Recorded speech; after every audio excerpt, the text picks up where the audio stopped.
Mimi naweza nikatumia chini ya dakika 3. Mwenyekiti, mimi nina maswali. Nimekuja hapa kama mwandishi wa habari. Moja ni kwamba nakubali kwamba tumerudi nyuma sana kidemokrasia, ukilinganisha na miaka ya nyuma, angalau baada ya 2015 nyuma, kwa sababu wakati huo zilikuwepo hata chaguzi ndogo kama Temeke. Mrema aligombea Temeke 96, nafikiri 97. Mzee Chewe aligombea Magu baada ya kushindwa uchaguzi mkuu wa 95, akashinda na akatangazwa. Temeke Mrema aligombea akashinda na akatangazwa. Hata Nasari aligombea Arumeru 2012 na akatangazwa kwenye by election. Lakini sasa hivi vyama vinakimbia hata uchaguzi mdogo, kwa sababu hawaamini kwamba kuna demokrasia, kuna uchaguzi. Sasa mimi nakubali, lakini sasa nauliza swali moja, kwamba wakati wa uchaguzi mkuu uliopita, ninyi ACT na hasa wewe mwenyekiti mwenyewe ulinukuliwa ukisema kwamba muhuni haachiwi, hasusiwi. Sasa leo hampo kwenye serikali ya umoja wa kitaifa Zanzibar, mmesusa. Kwa nini mmesusa na muhuni hasusiwi? La pili, mwenyekiti, umesema kwamba mchakato wa maridhiano hauwezi kufanyika bila kupatikana ukweli, haki na uwajibikaji. Nakubali.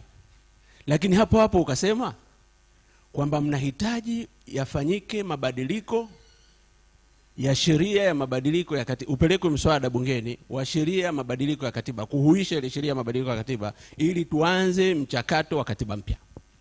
Na mnataka mchakato huo uanze sasa, yani ile sheria ipelekwe ama kwenye bunge hili au bunge linalokuja. Sasa swali, mnadhani wakati unapelekwa huo mswada, hiyo haki, uwajibikaji vitakuwa vimefanyika?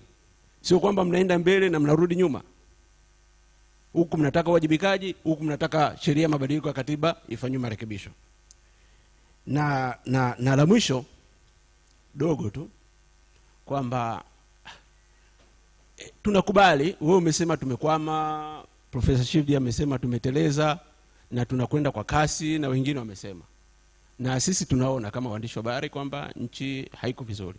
Sasa mnatokaje hapa? Hamuoni kwamba kuna umuhimu wa ninyi viongozi kujiteua wenyewe, kujipanga, kuonana na rais ili kuweza kuona sasa mnatokaje hapa? Kwa sababu hata wao CCM na wenyewe wanasema tumekwama, tutaunda maridhiano, nyinyi mnasema hivi. Kwa nini hamuoni kuunda chombo au watu fulani ambao wataenda kumuona rais kama mkuu wa nchi, ili muone na kama mwenyekiti wa chama kingine tunatokaje hapa kama taifa? Hudhani kwamba kuna umuhimu huo kama kiongozi mkuu wa chama cha ACT Wazalendo? Asante sana.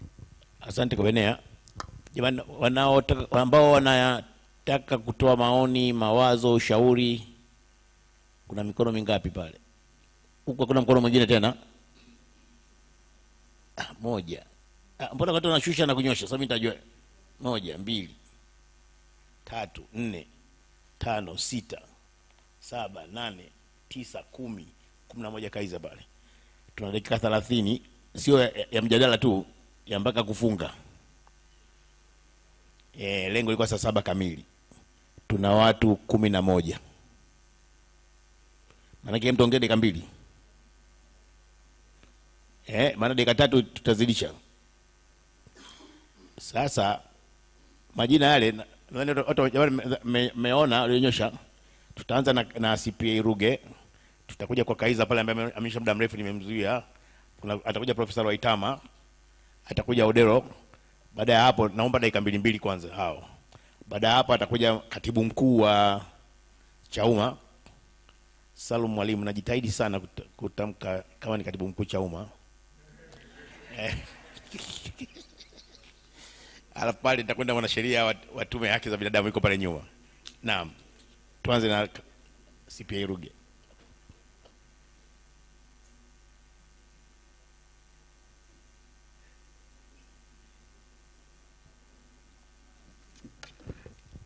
Mheshimiwa Mwenyekiti wa ACT Wazalendo, viongozi wa ACT, wageni waalikwa, mabibi na mabwana, asalamu alaykum. Kwanza ni shukuru kwa mwaliko, lakini pia niwapongeze ACT na viongozi kwa kufanya hili jambo litokee.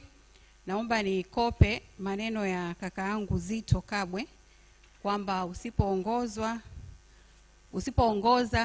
utaongozwa. Kwa hiyo hongereni kwa kuteki leadership, lakini pia niwapongeze kwa kitabu kwa sababu kinaenda kuweka kumbukumbu kwa ajili ya vizazi vyetu.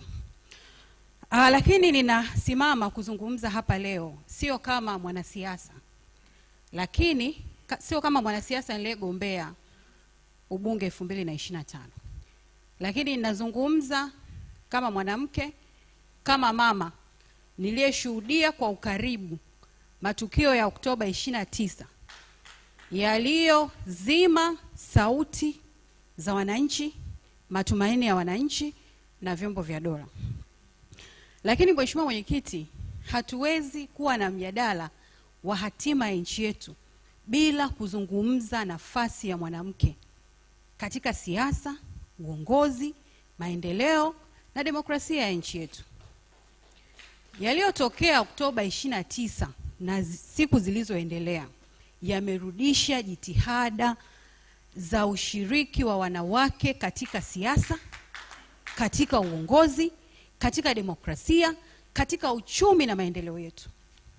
Mheshimiwa Mwenyekiti, hakuna mama anayeweza kusacrifice uhai au maisha ya mtoto wake kwa jambo lolote.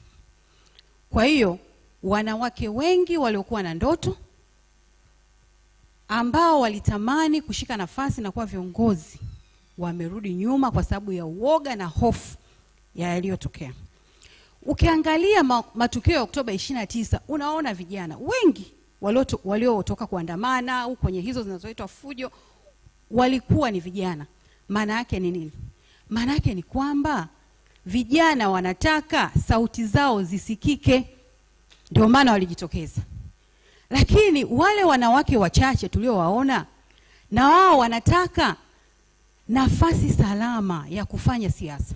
Ile ilikuwa ni ishara ya kuonyesha watawala na serikali kwamba wanawake tunahitaji safe space ya kufanya siasa. Sasa nini kifanyike? Na subscribe na Professor Shivji kwamba mjadala uendelee, watu wengi zaidi waweze kufanya hii mijadala. Lakini isiishie hapa Serena kwenye 5-star hotel, ishuke kule kwenye vijiwe vya bodaboda, ishuke kwa mama ntilie, ishuke kwenye masoko, ishuke kwenye maeneo mbalimbali ambayo tunaweza kufikia wananchi. Lakini la kwangu pia ni swali ambalo ni tafukuri, sio lazima lijibiwe. Wote hapa tulioko humu kwa nafasi zetu, uwe ni kiongozi wa siasa, uwe ni kiongozi wa taasisi sio serikali, taasisi za NGO, taasisi za kiraia na watu wengine, waandishi wa habari, wahariri, kwa nini kila mtu anapigana vita yake? Kama lengo letu ni moja, kuleta haki, demokrasia, maendeleo, kwa nini kila mtu anapigana vita yake? Mheshimiwa Mwenyekiti, nitafurahi sana kama ningepata hilo jibu, kwa sababu kama lengo ni moja then inabidi tushirikiane. Sasa nimalizie, sisi wanawake tunaamini tunaweza kujenga Tanzania bora zaidi kwa ajili ya watoto na watoto wetu, taifa ambalo kila mtu ataheshimika, taifa ambalo kila mtu atasikika, atasikilizwa hata kama akiwa na maoni tofauti, taifa ambalo sauti za wananchi zitaheshimika kwa kuchagua viongozi ambao wamewekwa na wananchi na ambao wataweka maslahi ya wananchi mbele. Asante.